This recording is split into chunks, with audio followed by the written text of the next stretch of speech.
The Lord be with you. And with your spirit. A reading from the Holy Gospel according to Mark. Glory to you, O Lord. Jesus and his disciples left from there and began a journey through Galilee. But he did not wish anyone to know about it.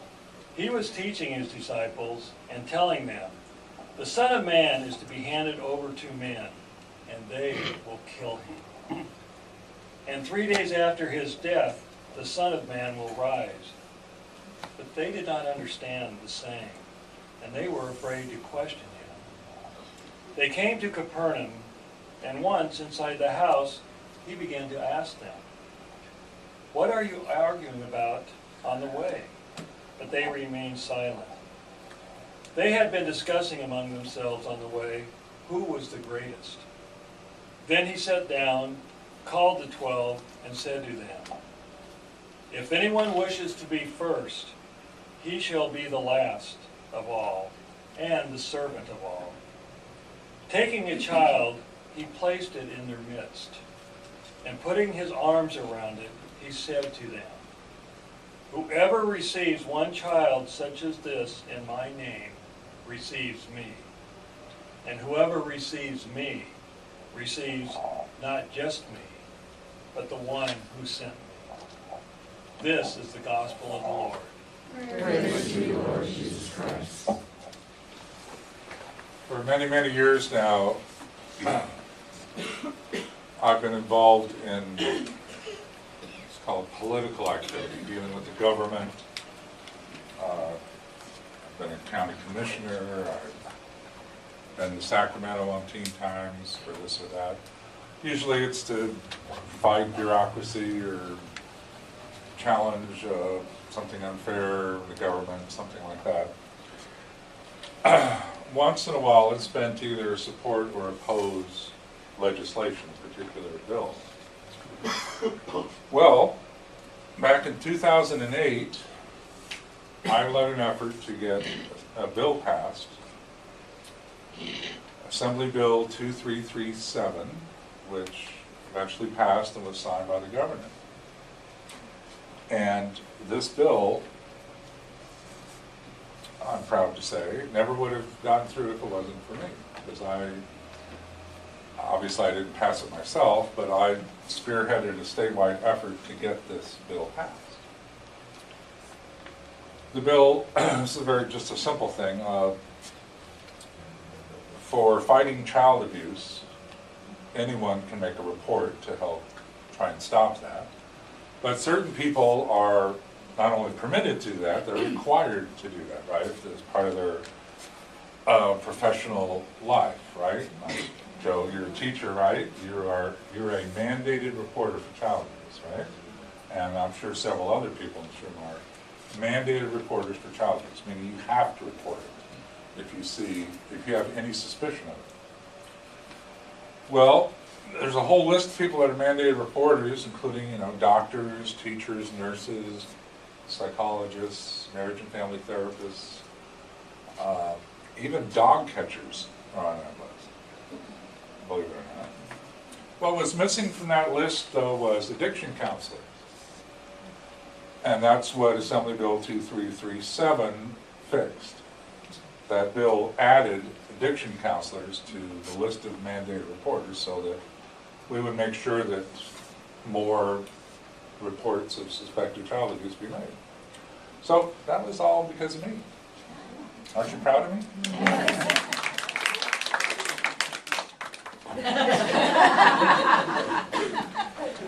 Oh, but wait, what was the theme of the gospel? Sometimes the opposite. See, if I just told you that part of the story, it makes me look pretty good, doesn't it? Well, let me tell you the whole truth.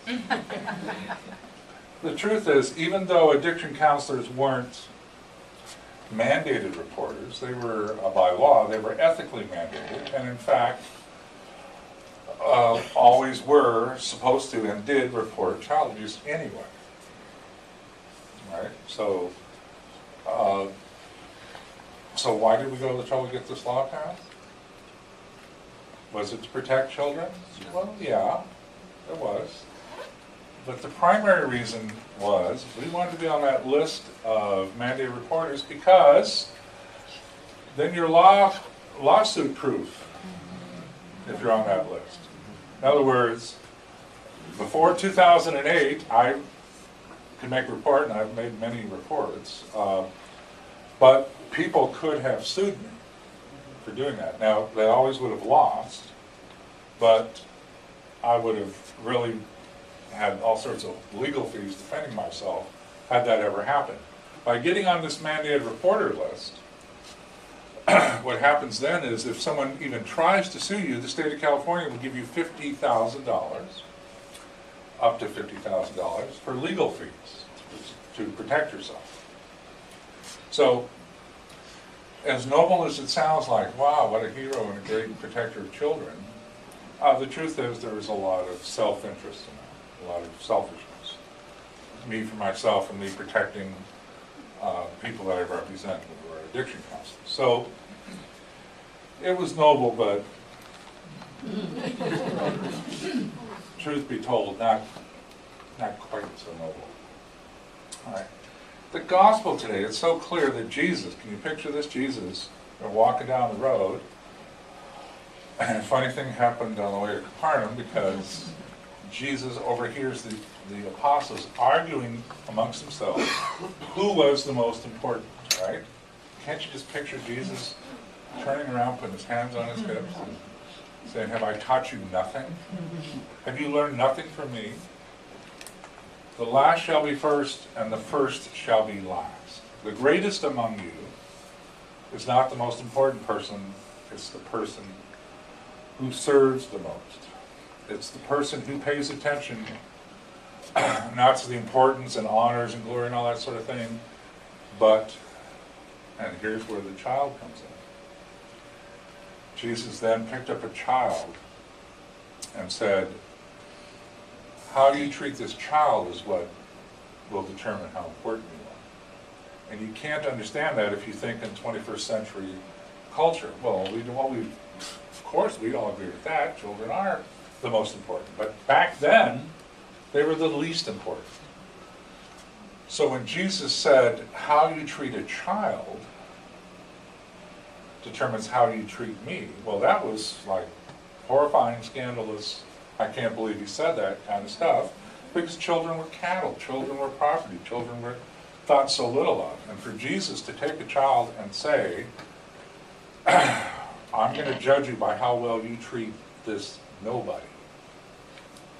This little nobody is how you treat me. Well, quite a shock, quite the opposite is true kind of impression he must have given. Because in other parts of the gospel, in fact, just one chapter later in Mark, Jesus will talk about children again the way he usually talks to them in most of the other passages, meaning in order for you to enter the kingdom of heaven, you must become like a child. In other words, innocent and trusting and loving and all that. This is the one time where he says, not be like a child, it's how you treat children that determines how you treat me. And so the real theme, especially when you go along with this long, every Sunday we've been hearing from the Epistle of St. James, which is one constant repetition of a message. It's not what you say that's important, it's not what you think that's important, it's not what you believe that's important, it's what you do that's important. It's how you act that's important. That's what shows your true love of God. That's the constant theme of James we've been hearing and will continue to hear, definitely emphasized today also by Jesus in the gospel. It's what we do that counts, how we treat the nobodies of the world. So we reflect this week on the gospel, which I hope you do. Think of the nobodies in your life. We all have some nobodies in our family, meaning people we just assume not ever see or hear, right? Those black sheep, your cousin Ernie, right? All right, so we have some nobodies in our families that perhaps we need to re-examine how we treat them, but we have nobodies in society as well. The poor, maybe, the homeless, criminals. in spite of what we may be obligated to do as a society to protect ourselves and each other, still the call of the gospel is clear that we are to treat the nobodies of the world, including the nobodies in our century, as we would treat Jesus himself. And that's often hard to do, right? It's easy to love the lovable, not so easy to love people that are hard to love. Yet, that is our clear call in the scriptures today. So, to fully understand it, I'll leave you with just one more story. Many years ago, there was a very prestigious school in the Midwest, a theological school. And the president of the school announced his retirement, so they had to form a committee to find a new president, right? And because this was a very prominent school, they had to do a nationwide search. And they had some pretty high standards for this position. But a lot of people wanted it. I guess it paid very well. It was certainly a very prominent kind of position, and they had well over 100 applicants. Well, they quickly narrowed that down, right? Anybody who would have this job would have to have the highest academic credentials, but they'd also have to have some credentials as a human being, a true follower of Christ, and that should show in their lives and how they participated in charity work and all that sort of thing. Well, they were able to narrow it down to 5 applicants out of 100, down to 5. But that last 5 was pretty tough because on paper, they all had perfect qualifications. They all passed their oral interviews with flying colors. They were all quite impressive. There was nothing wrong with any of those 5. The committee that had to choose the president, they kind of were at their wits' end. They had narrowed it down as much as they could, and they were getting ready to draw straws to pick the final winner. Until one person in the committee thought of what I think is an incredibly brilliant idea.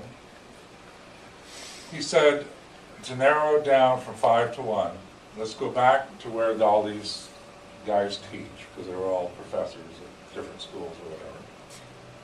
Let's go back to the schools and let's interview the janitors. And whoever gets the best report from the janitors will be our natural and correct suggestion. And sure enough, the man who became president of St. Paul's School of Theology in Kansas City, Missouri, was decided upon by a janitor.